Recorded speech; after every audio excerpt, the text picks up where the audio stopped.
A graça e a paz de nosso Senhor e Salvador Jesus Cristo para você que me assiste nesse momento. Bem-vindo ao canal da Igreja Evangélica Assembleia de Deus de Peabody, Massachusetts, nos Estados Unidos. Se você não me conhece, eu sou o pastor Douglas Couto e este ano eu quero ajudar você a ler a Bíblia toda em um ano.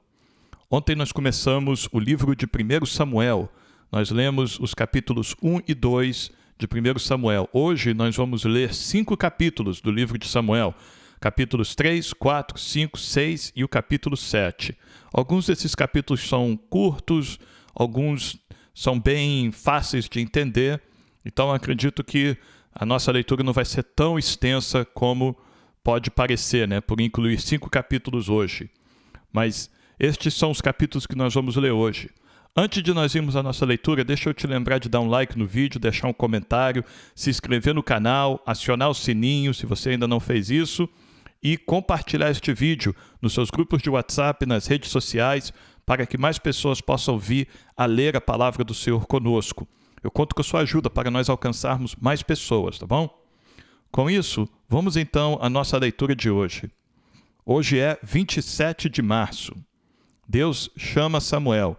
1 Samuel capítulo 3, nós vamos ler dos versículos 1 ao 18. O menino Samuel servia o Senhor diante de Eli. Até mesmo quando menino ainda, Samuel já servia o Senhor, mas ele fazia isso diante de Eli. Eli era o sumo sacerdote da época. Eli era o líder religioso, tipo o pastor presidente, o encarregado de todos os funcionários do tabernáculo. Então Samuel servia o Senhor, mas diante de Eli, de acordo com o que Eli mandava e permitia que Samuel fizesse. Samuel não passava à frente de ninguém ali. Samuel estava esperando o momento dele, a hora dele, mas ele estava servindo ao Senhor. Naqueles dias, a palavra do Senhor era muito rara, as visões não eram frequentes. Certo dia, o sacerdote Eli, cujos olhos já começavam a escurecer-se, quer dizer, ele já estava perdendo a visão, já estava começando a ficar cego, a ponto de não poder ver, estava deitado no lugar de costume. Também Samuel estava deitado no templo do Senhor, onde estava a Arca da Aliança. Eli estava deitado no seu lugar, mas Samuel estava deitado em outro lugar. Ele não estava ali deitado no mesmo alojamento que Eli estava deitado. Samuel estava deitado no templo do Senhor, na presença da arca.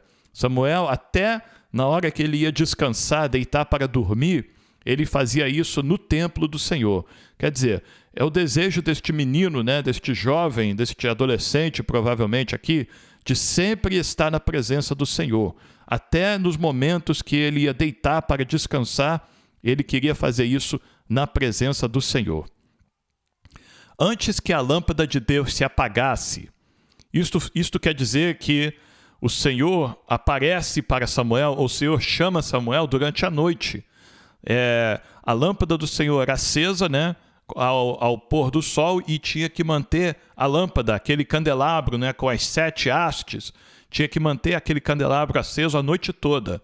Então, antes que a lâmpada de Deus se apagasse, o Senhor chamou o menino. Samuel, Samuel. Este respondeu, eis-me aqui. Então correu para onde estava Eli e disse, eis-me aqui, pois você me chamou. Samuel não conhecia a voz do Senhor, a palavra do Senhor vai dizer isso.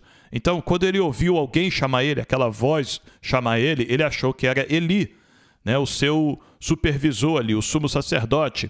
Então ele vai prontamente se apresentar ao sumo sacerdote.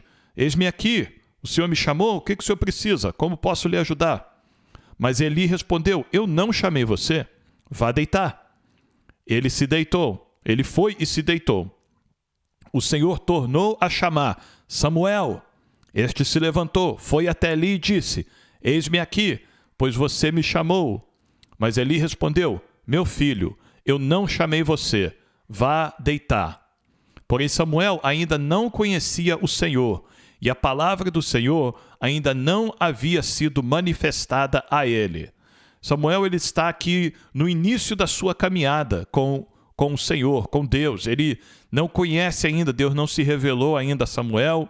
Samuel conhece as leis, Samuel conhece os estatutos de Deus, Samuel conhece os procedimentos do tabernáculo, né? Samuel conhece, né, o que são as funções dele no tabernáculo, mas Samuel não conhece a Deus ainda. Samuel está como aquela pessoa que sabe o que é ser crente, sabe ir para a igreja, sabe cantar, orar, às vezes sabe até pregar, sabe fazer inúmeras coisas, né? Sabe fazer as coisas, mas não conhece o Deus das coisas, sabe? Não conhece a voz do Senhor, não ouviu ainda.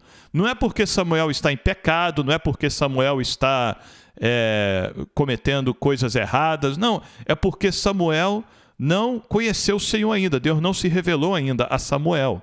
Então, muitas pessoas estão caminhando, muitas pessoas estão até mesmo dentro da igreja, dentro da comunidade de fé, né, dos cristãos, e não conhecem o Senhor, porque não procuram ouvir a voz do Senhor, não têm o discernimento entre a voz de Deus e a voz dos homens, não tem discernimento entre a palavra que vem de Deus e a palavra que vem do homem. E isso nós precisamos buscar do Senhor, sabe? Nós precisamos buscar discernimento, nós precisamos buscar sabedoria de Deus, conhecimento de Deus, para sabermos distinguir entre a voz do homem e a voz de Deus, porque nem todas as vozes que falam, até mesmo em nome do Senhor, estão falando verdadeiramente em nome do Senhor. O Senhor Jesus falou isso, não é verdade? Ele falou, olha, no último dia muitos chegarão para mim e dirão, Senhor, Senhor, não fizemos milagres em Teu nome, não profetizamos em Teu nome, não fizemos tudo isso em Teu nome. E o Senhor Jesus vai responder para eles, apartai-vos de mim, malditos, porque eu não vos conheço. Aqueles são homens que nunca conheceram o Senhor, estavam fazendo tudo aquilo por conta própria. Não é a situação de Samuel aqui. Samuel não está desviado do Senhor, nada disso. Mas tem um paralelo aqui, sabe?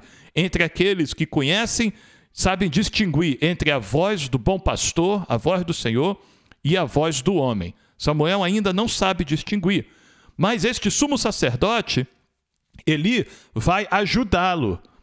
Pelo menos isso Eli vai fazer, sabe? Pelo menos este bem Eli vai fazer para este jovem Samuel e também para o povo de Israel.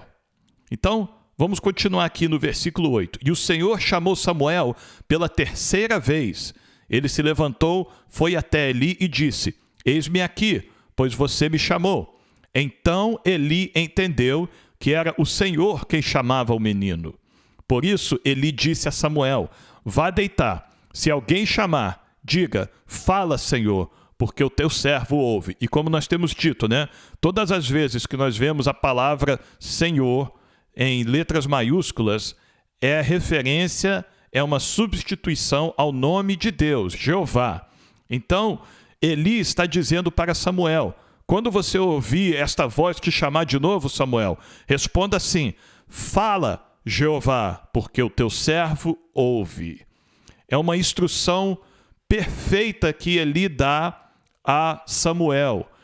Esta voz que está te chamando, Samuel, não é eu. Esta voz é Jeová, é o Deus de Abraão, de Isaac e de Jacó. Quando você ouvir, responda que você é servo dele. Responda que você está submisso a esta voz, a voz do Senhor. Fala, Senhor, porque o teu servo ouve. E Samuel foi para o seu lugar e se deitou. Eu imagino aqui que Samuel ainda não tem assim uma compreensão plena do que está acontecendo, sabe? Samuel, este rapaz, este jovem, ele quer obedecer o seu sumo sacerdote, ele quer agradar o seu sumo sacerdote, então agora ele vai seguir o conselho, mas ele agora vai conhecer então o Senhor. É uma nova etapa que vai se iniciar na vida deste grande homem de Deus, que ainda é um jovem aqui. Versículo 10. Então o Senhor veio e ali esteve e chamou como das outras vezes. Samuel, Samuel. Este respondeu, fala, porque o teu servo ouve. E o Senhor disse a Samuel, eis que vou fazer uma coisa tal em Israel, que todos os que a ouvirem ficarão com os 2 ouvidos tinindo. Será algo que vai explodir nos ouvidos do povo de Israel, Samuel. Algo que eu vou fazer. Lembre-se que no começo do capítulo 3, a Bíblia disse que nestes dias a palavra do Senhor não via muito, não havia muitas profecias. Então, esta revelação, este diálogo que Samuel está tendo com Deus é algo grandioso, principalmente para esta época, porque Deus não falava com qualquer um e não falava com frequência. Deus só falava com aqueles com os quais ele chamava. Ele chamava para um propósito, e Deus está chamando Samuel aqui, neste momento, para um propósito grandioso no meio de Israel. E Deus diz a Samuel: naquele dia farei contra Eli tudo o que eu disse a respeito da casa dele, do começo ao fim. Nós vimos isso, né? Ontem, na nossa leitura de ontem, nós vimos um profeta de Deus chegar para Eli e decretar o castigo que Deus traria sobre a casa de Eli por causa dos pecados do seu filho e dos seus filhos e por causa da cumplicidade de Eli naqueles pecados. Então, Deus está confirmando esta profecia agora a Samuel, está revelando isto a Samuel agora. Versículo 13: porque eu já disse a Eli, que julgarei a sua casa para sempre, pela iniquidade que ele bem conhecia, porque os seus filhos trouxeram maldição sobre si, e ele não os repreendeu. Portanto, jurei à casa de Eli que a sua iniquidade nunca será expiada, nem com sacrifício, nem com oferta de cereais. Samuel ficou deitado até de manhã, e então abriu os portões da casa do Senhor, mas esteve com medo de relatar a visão a Eli. Samuel ficou preocupado, né? Porque é uma palavra muito dura que Deus revelou a ele. É a primeira palavra, a primeira mensagem que Deus dá a este jovem profeta. Que mensagem difícil, né, de entregar para começar o ministério, não é verdade? Poderia Deus ter trago uma mensagem de vitória, né, para Israel, né, para ser a primeira mensagem que Deus deu a Samuel, mas não, a primeira mensagem que Deus dá a Samuel é uma mensagem dura, é uma mensagem de correção, é uma sentença de morte contra Eli e contra a descendência de Eli. E é esta mensagem que Samuel vai ter que entregar. Então Samuel faz de tudo para evitar, né? Eu imagino, levanta cedo de manhã, vai logo ali abrir o portão do tabernáculo, vai limpar, né, varrer e tal, preparar as coisas ali para os sacrifícios daquele dia e vai se ocupar para não ter ocasião para precisar se encontrar com Eli. Mas Eli sabe, né? Ele sabe que Deus visitou Samuel na noite anterior. E se Deus visitou, ele sabe que Deus não foi ali à toa. Deus não foi ali bater um papo com Samuel, jogar conversa fiada, né? Falar qualquer coisa ali, não. Deus foi ali com uma mensagem para Samuel. E Eli, o sumo sacerdote, precisa saber qual é esta mensagem. Versículo 16. Então Eli chamou Samuel e disse: Samuel, meu filho. Ele respondeu: eis-me aqui. Então ele disse: o que foi que o Senhor lhe falou? Peço que você não esconda nada de mim. Que Deus faça com você o que bem quiser, se você me esconder alguma coisa de tudo o que ele falou. Então Samuel lhe contou tudo, sem esconder nada. E Eli disse: ele é o Senhor. Olha a resposta de Eli. Ele é Jeová, ele é o Senhor. Que ele faça o que achar melhor. Neste momento aqui, recebendo uma segunda profecia, né? uma segunda mensagem, confirmando aquela primeira que ele recebeu anteriormente, ele não se exalta contra o Senhor, ele não murmura contra o Senhor, ele não blasfema, né? Ele não se ira contra o Senhor. Eli se submete à vontade do Senhor, ele reconhece a soberania de Deus, ele diz: ele é o Senhor. Ele é Jeová, ele é Deus. E ele diz que o Senhor faça o que achar melhor. Ele reconhece que não tem como se opor à vontade de Deus. Então ele está disposto a aceitar aquilo que o Senhor vai fazer contra ele e contra a sua família. Capítulo 3, versículos 19 ao 21. Samuel crescia e o Senhor estava com ele e não deixou que nenhuma de suas palavras caísse por terra. Todo Israel, desde Dan até Berseba, reconheceu que Samuel estava confirmado como profeta do Senhor. Então a forma como Deus trabalhava na vida de Samuel era evidente a todos, sabe? Ninguém duvidava de que Samuel foi consagrado por Deus como profeta, foi escolhido por Deus como profeta. Samuel não precisou de reconhecimento de homem algum, consagração de homem algum, nada. Samuel foi escolhido, separado e confirmado diante de todo o povo pelo Senhor. O Senhor continuou a aparecer em Siló, porque em Siló o Senhor se manifestava a Samuel por meio da palavra do Senhor. Então, aonde Samuel estava, que era em Siló, no tabernáculo, ali Deus se manifestava. Não fisicamente, não em aparições, mas através da sua palavra. Samuel, então, ouvia a voz de Deus. Não foi só naquela noite, quando Deus chamou Samuel, mas foi durante toda a sua vida. Samuel continuou ouvindo a voz do Senhor e falando, e Deus ouvindo o que Samuel pedia, intercedia, né? E fazia pelo povo de Israel. Vamos então ao capítulo 4, versículos 1 e 2. Nós estamos em um local chamado Ebenezer, mas não é o Ebenezer que Samuel vai consagrar no final aqui da nossa leitura de hoje. Este é um outro lugar que também tinha nome de Ebenezer. A palavra de Deus veio a todo Israel. A palavra de Samuel veio a todo Israel. Israel saiu à batalha contra os filisteus e acampou em Ebenezer. E os filisteus acamparam em Afeca. Os filisteus se dispuseram em ordem de batalha para enfrentar Israel. E quando a guerra começou, Israel foi derrotado pelos filisteus, que mataram no campo aberto cerca de 4.000 homens. A Bíblia não diz por que aconteceu este conflito, mas nós sabemos que os filisteus são inimigos de Israel, né? Então, aqui tem mais um conflito entre Israel e os filisteus. E nesta ocasião, nesta primeira batalha, a vitória é dos filisteus. Eles matam 4.000 homens de Israel. Então, o povo, agora lembrando, né, do que Josué fez lá atrás com a arca, né, que ele sempre levava a arca para o lugar onde o povo de Israel estava batalhando, os anciãos de Israel vão querer fazer isso agora. Trazer a arca para o campo de batalha, como se a arca fosse um amuleto, né, um talismã, né, algo assim supersticioso, que simplesmente tendo a arca do Senhor ali conosco, Deus vai estar ali, Deus vai nos dar vitória.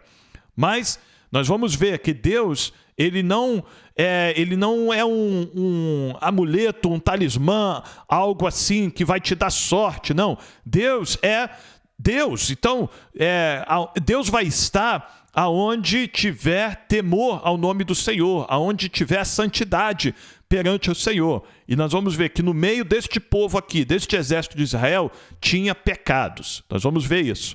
Capítulo 4, versículos 3 ao 5. Quando o povo voltou ao arraial, os anciãos de Israel disseram: por que o Senhor nos derrotou hoje diante dos filisteus? Vamos trazer de Siló a arca da aliança do Senhor, para que esteja no meio de nós e nos livre das mãos dos nossos inimigos. Então o povo mandou trazer de Siló a arca do Senhor dos exércitos, entronizado entre os querubins. E os 2 filhos de Eli, Ofni e Finéias, estavam ali com a arca da aliança de Deus. Viu aqui? Quem é que trouxe a arca para o campo de batalha? Ofni e Finéias, aqueles homens malignos. Então, Deus não está presente aqui. Deus não está presente na arca por causa da presença destes homens malignos. É por isso que o povo de Israel não terá vitória novamente. Quando a arca da aliança do Senhor chegou ao arraial, os israelitas gritaram tão alto que o chão tremeu. O povo ficou muito empolgado, né? Agora sim, agora nós teremos vitória, trouxemos a arca, né? A arca, Deus veio com a arca, Deus está aqui conosco. Não, nada disso. Versículo 6, os filisteus ouviram a voz do júbilo e disseram: que voz de grande júbilo é esta no arraial dos hebreus? Então souberam que a arca do Senhor havia chegado ao arraial. E os filisteus ficaram com medo e disseram: os deuses vieram ao arraial. E diziam mais: ai de nós, porque nunca antes aconteceu uma coisa dessas. Eles nunca tinham enfrentado o povo de Israel com a arca de Deus ali. Ai de nós, quem nos livrará das mãos desses deuses poderosos? São os deuses que atacaram os egípcios com todo tipo de pragas no deserto. Sejam fortes, filisteus, comportem-se como homens, para que não venham a ser escravos dos hebreus, como eles já foram escravos de vocês. Comportem-se como homens e lutem. Então, embora estejam com medo do que pode acontecer tendo os israelitas trago a arca do Senhor, mesmo assim os filisteus não vão desistir. Tem algo aqui dentro deles, né, que está dando uma coragem a eles de lutar. Vamos lutar, porque se a gente não lutar, nós vamos morrer nas mãos dos israelitas e nós vamos ser escravos deles. Então, vamos lutar. Mas é interessante que os filisteus, eles se lembram do que Deus fez contra os egípcios. Isto mostra aqui a notícia, né, o testemunho, o fato daquilo tudo que Deus fez pelo povo de Israel contra os egípcios. Aquela mensagem, aquela notícia tinha se espalhado por todas aquelas terras ao redor. Então o povo temia o nome do Senhor. Mas Deus não está ali com o povo de Israel neste momento. Então os filisteus lutaram e Israel foi derrotado e cada um fugiu para sua tenda. Foi uma grande derrota, pois foram mortos de Israel 30.000 homens. A arca de Deus foi tomada e os 2 filhos de Eli, Ofni e Finéias, foram mortos. Então se cumpriu aqui a palavra que o primeiro profeta trouxe contra Eli, quando ele disse: olha, para você saber que esta palavra que eu estou te entregando hoje vem do Senhor, os seus filhos, o sinal será, os seus filhos serão mortos no mesmo dia. E é exatamente isso que aconteceu aqui. Os 2 filhos de Eli morreram naquele campo de batalha, porque acharam que podiam trazer a arca do Senhor, podiam transportar a presença de Deus a um campo de batalha, sendo eles homens malignos, estando eles em pecado gravíssimo contra o Senhor. Então Deus permitiu que o povo de Israel fosse derrotado, os sacerdotes fossem mortos e, além disso, a arca do Senhor foi levada pelo inimigo. A arca de Deus foi levada pelo inimigo. 1 Samuel capítulo 4, versículos 12 ao 18. Então um homem de Benjamim, saído das fileiras, correu e no mesmo dia chegou a Siló. Este é um soldado, sabe, que estava lá no campo de batalha. Ele viu que a derrota era certa para Israel. Ele fugiu para dar notícia, para contar, né, o que está acontecendo, o que aconteceu no campo de batalha. Ele havia rasgado as suas roupas e espalhado terra sobre a cabeça. Este era o ato de luto, né? Rasgar as roupas, colocar pó, cinzas ou terra sobre a cabeça para o povo saber que ele estava em luto pelos seus companheiros de batalha que morreram. Quando chegou, Eli estava sentado numa cadeira, perto da estrada, olhando como quem espera, porque o seu coração estava tremendo pela arca de Deus. Ele sabia, né, que era muito perigoso o que os seus filhos fizeram, levar a arca de Deus até o campo de batalha. Ele estava muito preocupado aqui, Eli. Depois que o homem entrou na cidade e deu a notícia, toda a cidade começou a gritar. Eli, ouvindo os gritos, perguntou: que alvoroço é esse? Então o homem correu e deu as notícias a Eli. Ora, Eli estava com 98 anos. Os seus olhos já não se moviam e ele não podia ver. O homem disse a Eli: eu venho da frente de batalha. Eu fugi de lá hoje mesmo. Eli perguntou-lhe: o que aconteceu, meu filho? Então o mensageiro respondeu: Israel fugiu dos filisteus. Houve grande matança entre o povo. Além disso, os seus 2 filhos, Ofni e Finéias, foram mortos. E a arca de Deus foi tomada. Quer dizer, foi uma derrota total, Eli. Sumo sacerdote, Israel foi totalmente derrotada na batalha. Os seus filhos foram mortos. E além disso, a arca de Deus foi tomada. E agora é interessante que a derrota de Israel não fez Eli cair para trás na sua cadeira. Nem mesmo a morte dos seus filhos fez Eli cair para trás na sua cadeira. Mas olha o que fez Eli cair para trás na sua cadeira. Quando aquele moço fez menção da arca de Deus, Eli caiu da cadeira para trás, junto ao portão da cidade, quebrou o pescoço e morreu. Eli, quando ouviu que a arca de Deus tinha sido roubada, tinha sido tomada, esta notícia foi demais para ele. Esta notícia ele não aguentou, ele caiu da sua cadeira, ele teve um ataque, de pânico ali, alguma coisa aconteceu com Eli, ele caiu da sua cadeira, bateu a cabeça, quebrou o pescoço e morreu. Talvez ele sabia, que para os seus filhos já não tinha mais jeito, mas a arca de Deus era sagrado, era diante da arca que Eli ministrava ano após ano, e agora a arca de Deus foi tomada, quer dizer, a glória de Deus foi tomada, o lugar da presença de Deus foi tomado. Isto era demais para Eli. Esta notícia Eli não aguentou e ele veio a morrer. Ele era um homem velho e pesado e havia julgado Israel durante 40 anos. Então, aqui nós temos a morte dos filhos de Eli e a morte também de Eli.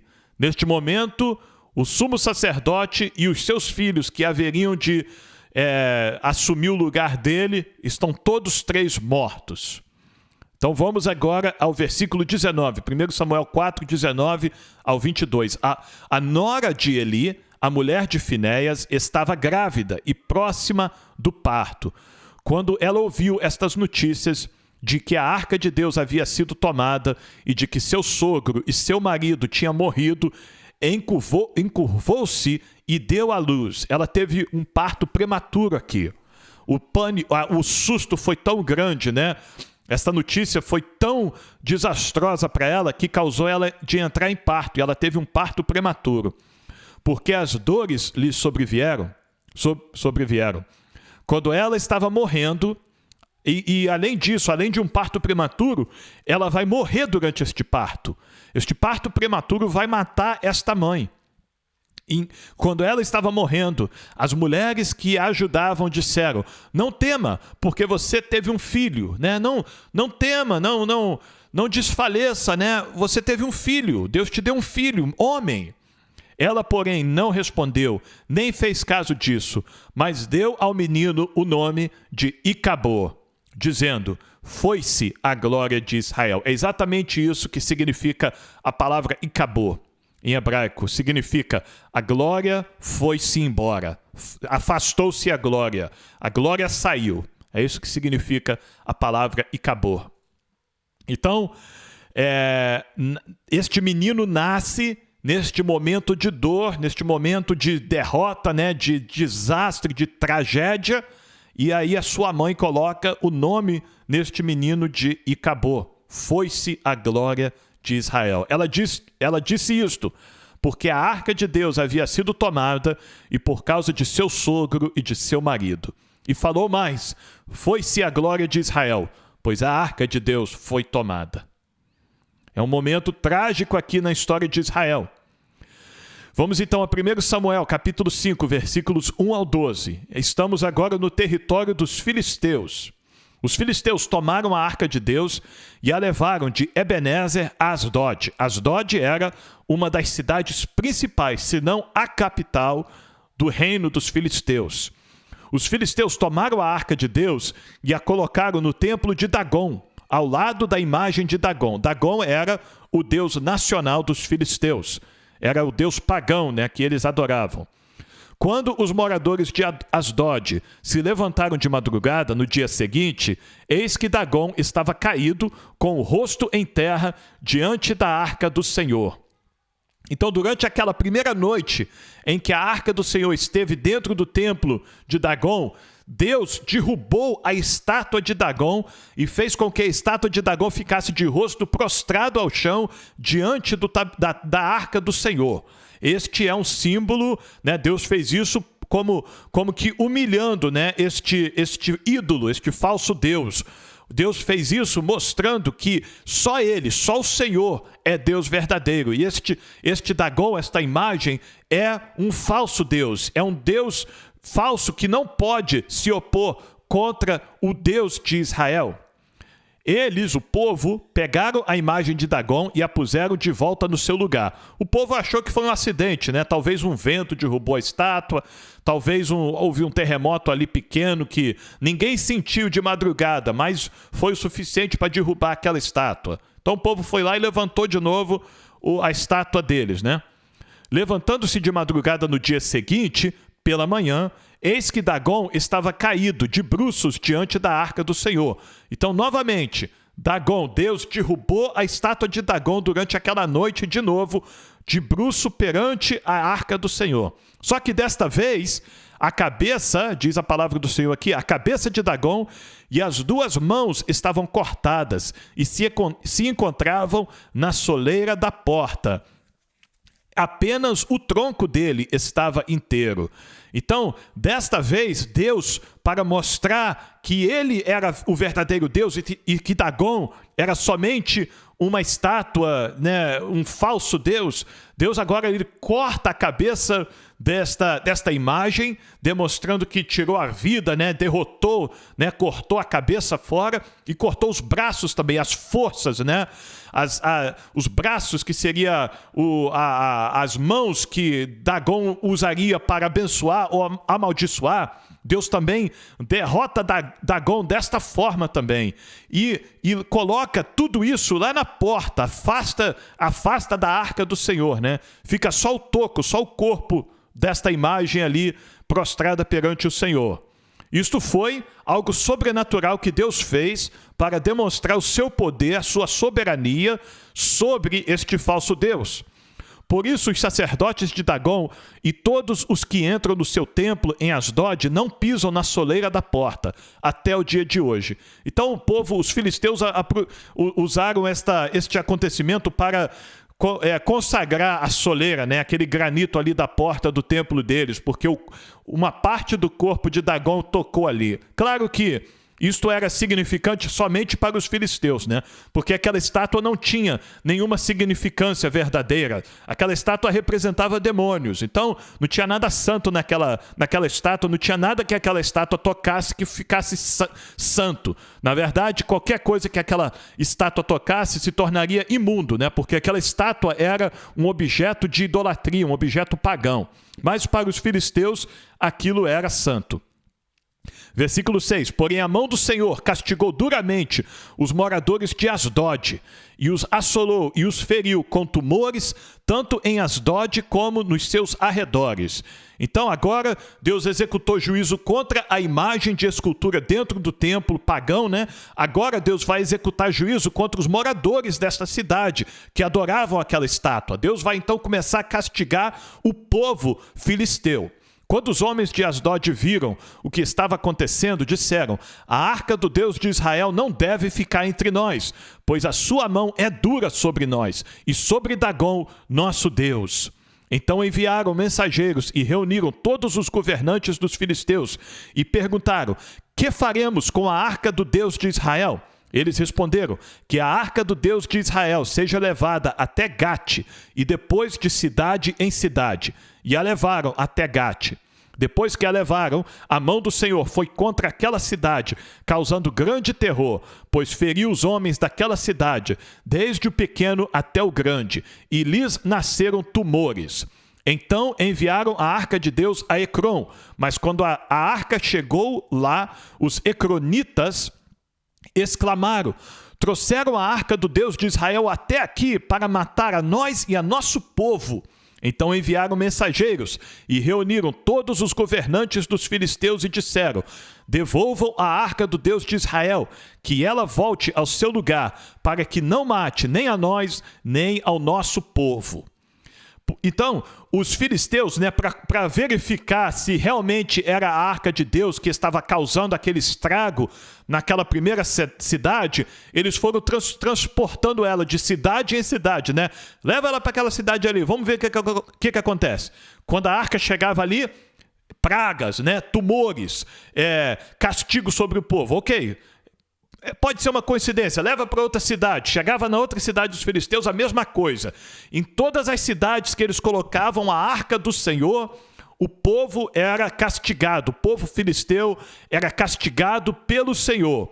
Então eles viram, de fato, realmente é a arca de Deus que está fazendo isso, é o Senhor que está nos castigando por ter roubado, tomado a arca do povo de Israel. Então, nós temos que devolver isso. E aí a Bíblia diz: porque havia terror de morte em toda a cidade, e a mão de Deus castigou duramente ali. Os homens que não morriam eram atingidos com tumores, e o clamor da cidade subiu até o céu. O povo clamava, o povo filisteu estava sendo castigado ali severamente pelo Senhor por ter tomado a arca de Deus. Era algo assim tenebroso o que Deus fez contra os filisteus. Vamos então ao capítulo 6 de 1 Samuel.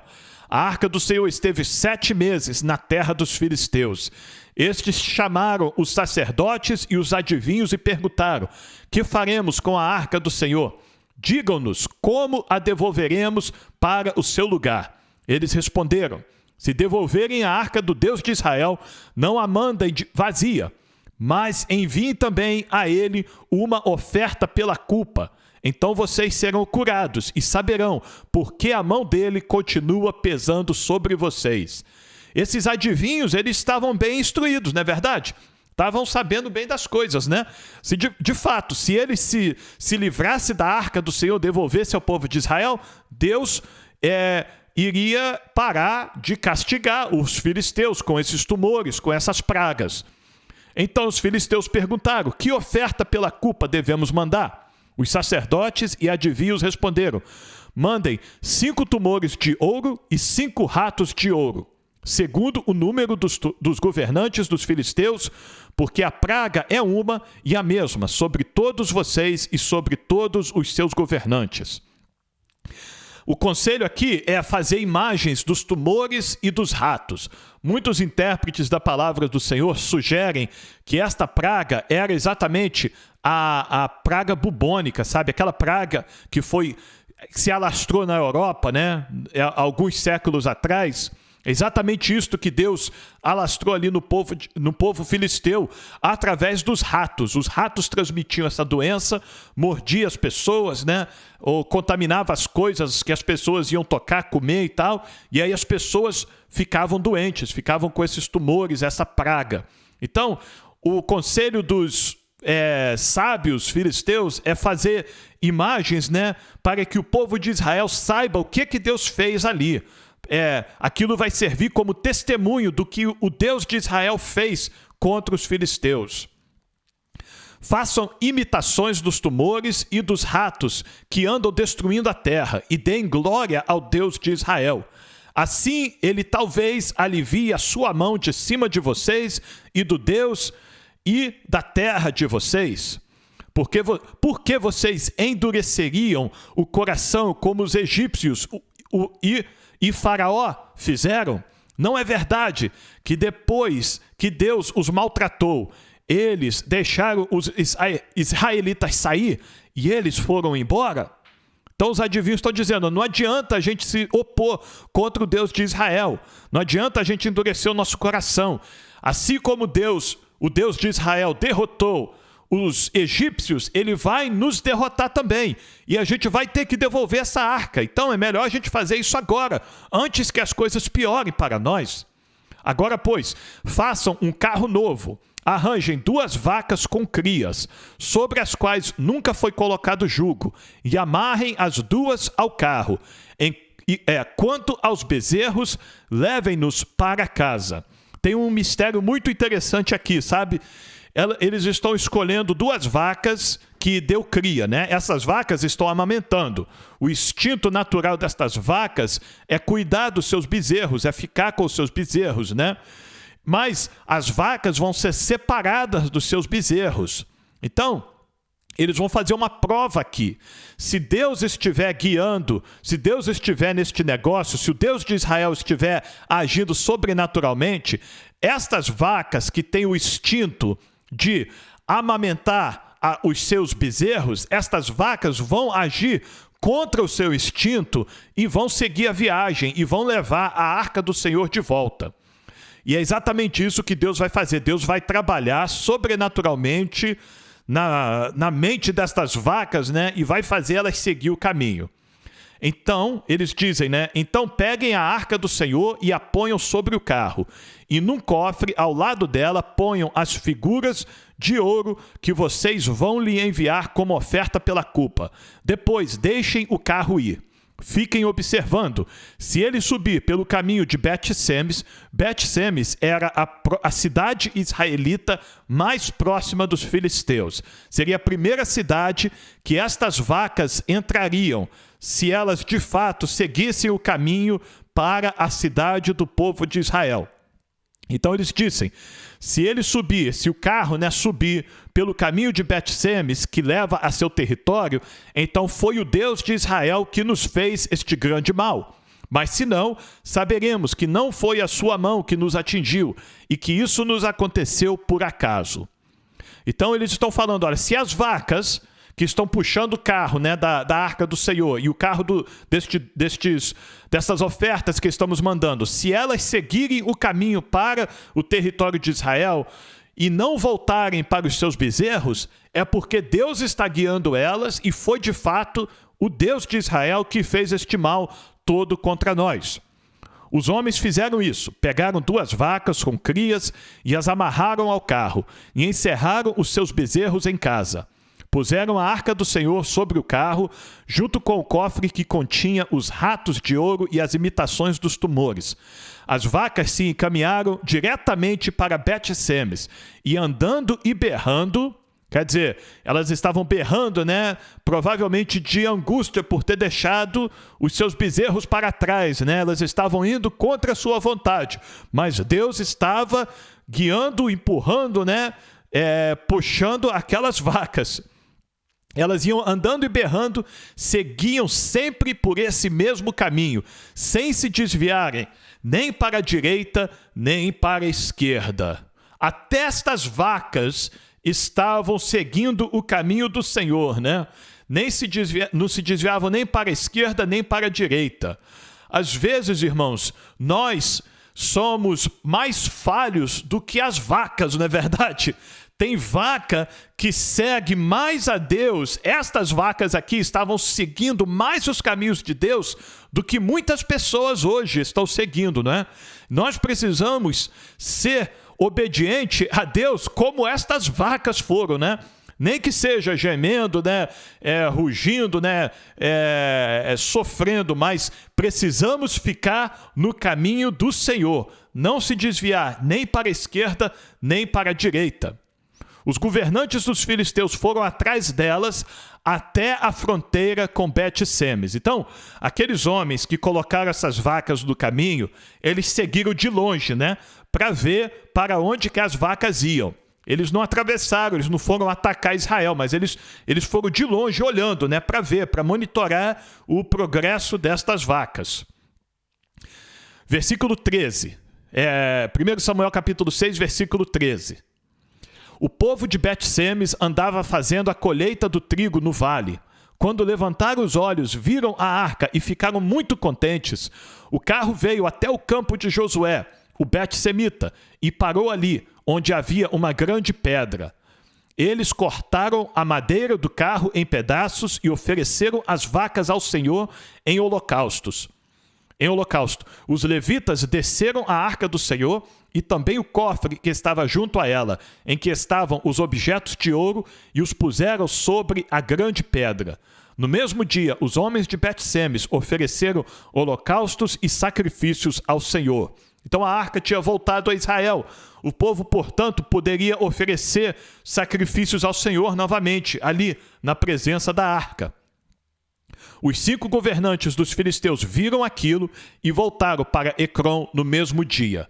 Então eles viram, deu certo. Nosso plano deu certo, conseguimos devolver esta arca de Deus ao povo de Israel.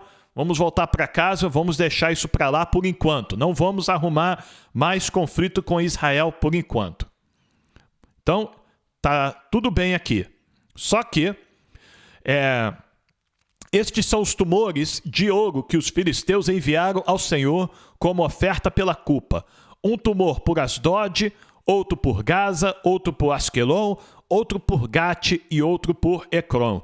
As 5 cidades principais, né, dos filisteus. Deus castigou estas 5 cidades, então os filisteus fizeram estes 5 memoriais, né, para representar o castigo de Deus contra as 5 cidades. Enviaram também os ratos de ouro, segundo o número de todas as cidades dos filisteus, pertencentes aos 5 governantes, desde as cidades fortificadas até as aldeias campestres. Campestre significa de campo, né? Todas as cidades, tanto as fortificadas como as de campos, foram castigadas pelo Senhor. A grande pedra sobre a qual puseram a arca do Senhor está até o dia de hoje no campo de Josué, o Bet-Semita. O Senhor feriu os homens de Bet-Semes porque olharam para dentro da arca do Senhor, matando 70 deles. Os homens israelitas fizeram algo proibido. Eles tiraram a tampa, né, o propiciatório, e olharam dentro da arca do Senhor. Não podiam fazer isso. E Deus castigou ali, Deus matou 70 deles. Então o povo chorou, porque o Senhor tinha feito tão grande matança entre eles. Os homens de Bet-Semes disseram: quem poderia estar diante do Senhor, este Deus santo, e para onde subirá, para que fique longe de nós? Este povo agora não quer mais a arca do Senhor ali. Agora são israelitas que não querem. Por que eles não querem? Porque eles não querem reverenciar a santidade do Senhor. Eles estão com medo da santidade de Deus. Ao invés de se temerem o nome do Senhor e reverenciarem, né, eles preferem afastar a presença de Deus deles. É isso que acontece, amados. Quando o homem está em pecado, ele não quer a presença de Deus perto, porque a presença de Deus traz luz, né?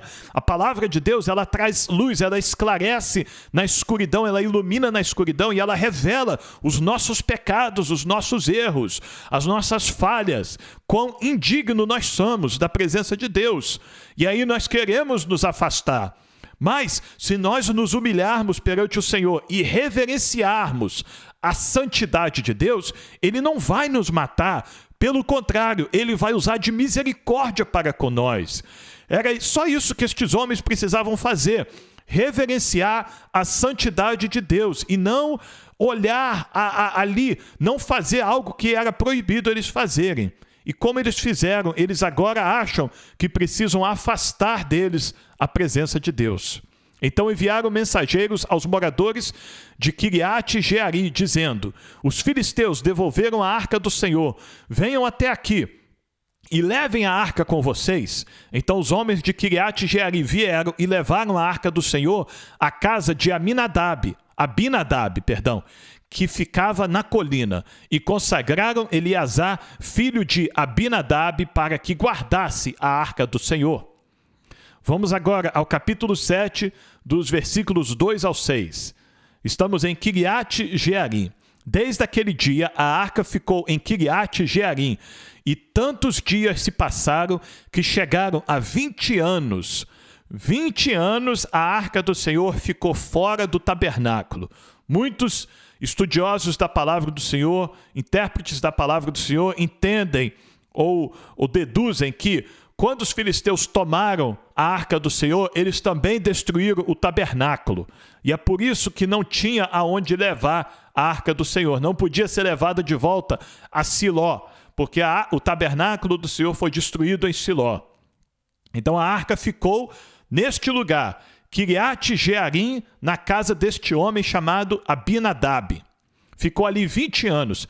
E toda a casa de Israel dirigia lamentações ao Senhor. O povo lamentava o fato de que não tinha o tabernáculo do Senhor para colocar a arca, para ali poder oferecer sacrifício ao Senhor.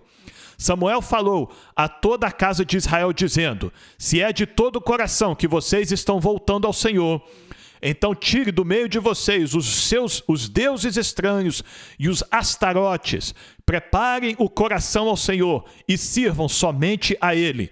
Ele livrará vocês das mãos dos filisteus.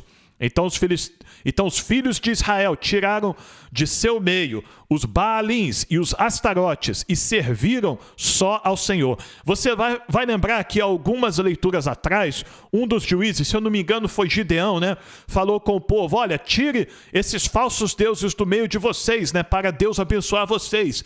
E aí o povo de Israel foi e fez isso.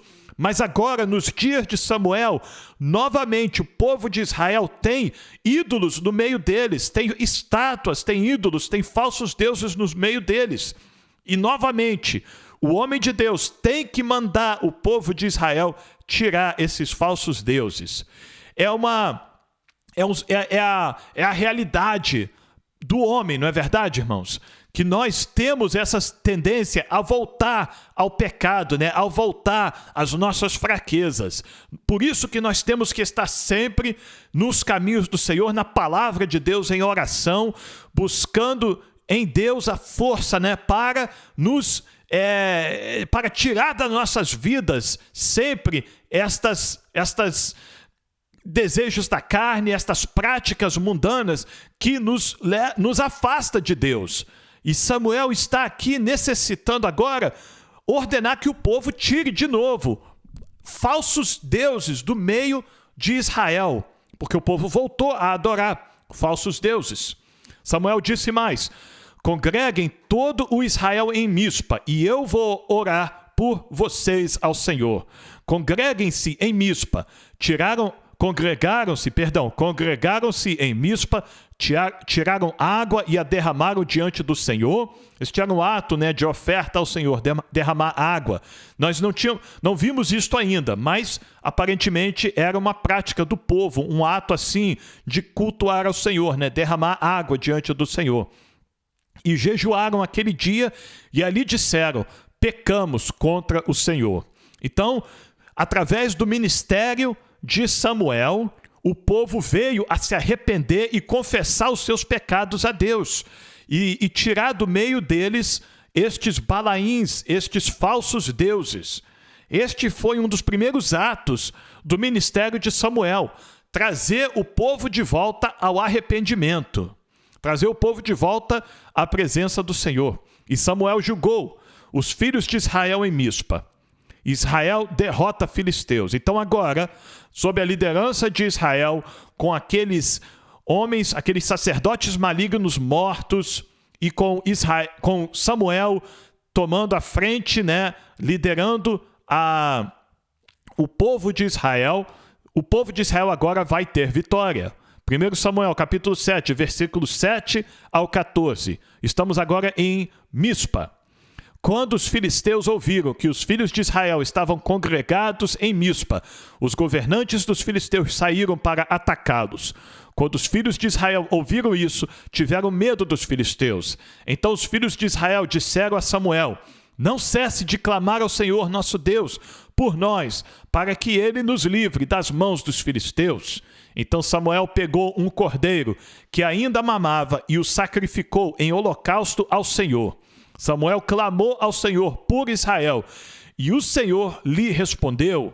Enquanto Samuel oferecia o holocausto, os filisteus chegaram para lutar contra Israel. Mas naquele dia o Senhor trovejou com grande estrondo sobre os filisteus. É um ato sobrenatural de Deus aqui, contra os filisteus. Deus está fazendo algo sobrenatural para dar vitória ao povo de Israel. Eles, os filisteus, entraram em pânico e foram derrotados pelos filhos de Israel. Os homens de Israel saíram de Mispa, perseguiram os filisteus e os derrotaram até abaixo de Bet-Car. Então Samuel pegou uma pedra e a pôs entre Mispa e Sem, e lhe deu o nome de Ebenezer, dizendo, até aqui nos ajudou o Senhor. Então esta é a segunda Ebenezer mencionada na nossa leitura de hoje. Esta é a Ebenezer que Samuel consagra ao Senhor, porque até aqui Deus tinha ajudado o povo de Israel. Assim os filisteus foram abatidos e nunca mais vieram ao território de Israel, porque a mão do Senhor esteve contra eles todos os dias de Samuel. As cidades que os filisteus haviam tomado de Israel foram devolvidas. desde Ecrom até Gate, e até os territórios ao redor delas, Israel tirou das mãos dos filisteus. E houve paz em Israel e os amorreus. Então, sob a liderança de um verdadeiro homem de Deus, com o homem de Deus clamando pelo povo de Israel, o povo de Israel finalmente teve vitória contra os seus inimigos. 1 Samuel 7, versículo 15 ao 17. Ramá: e Samuel julgou Israel durante todos os dias de sua vida. De ano em ano fazia uma volta, passando por Betel, Gilgal e Mispa, e julgava Israel em todos esses lugares. Porém voltava a Ramá, porque a sua casa estava ali, onde julgava Israel e onde edificou um altar ao Senhor. Amém?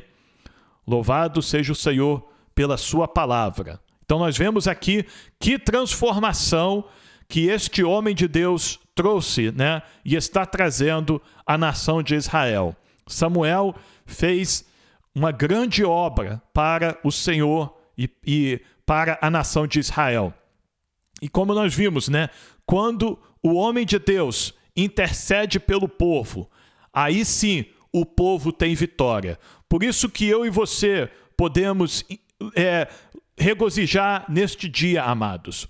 Porque o Filho do Homem, o Filho de Deus, aquele que é 100% Deus e 100% homem, aquele que morreu por nós, mas ressuscitou no terceiro dia, e subiu e assentou-se à direita de Deus Pai, Jesus Cristo, o Rei dos Reis e o Senhor dos Senhores, Ele está intercedendo por nós. Ele não está oferecendo um sacrifício dia após dia por nós, mas não, Ele já ofereceu o único e perfeito sacrifício por nós, uma vez por todas. O seu sacrifício foi recebido pelo Pai, e como prova disso, o Espírito Santo ressuscitou Cristo dentre os mortos. Por isso Cristo está sentado à direita de Deus Pai, intercedendo por nós. Por isso, nós podemos descansar na certeza que em todas as coisas nós somos mais que vencedores por aquele que nos amou, Cristo Jesus. Cristo está intercedendo por nós. Não tem inimigo que prevalecerá contra mim e contra você neste dia. Amém? Porque Cristo está intercedendo por nós ao Pai. Louvado seja o Senhor por isso. Louvado seja Deus, louvado seja o Pai, o Filho e o Espírito Santo. Amém? Muito obrigado pela sua presença aqui conosco, mais uma vez, lendo a maravilhosa palavra do Senhor. Não esqueça de dar um like no vídeo, deixar um comentário, se inscrever no canal, acionar o sininho e compartilhar este vídeo nos seus grupos de WhatsApp, nas redes sociais, para que mais pessoas possam ouvir a ler a palavra do Senhor conosco, tá bom? Eu conto com a sua ajuda. Que Deus te abençoe e até amanhã.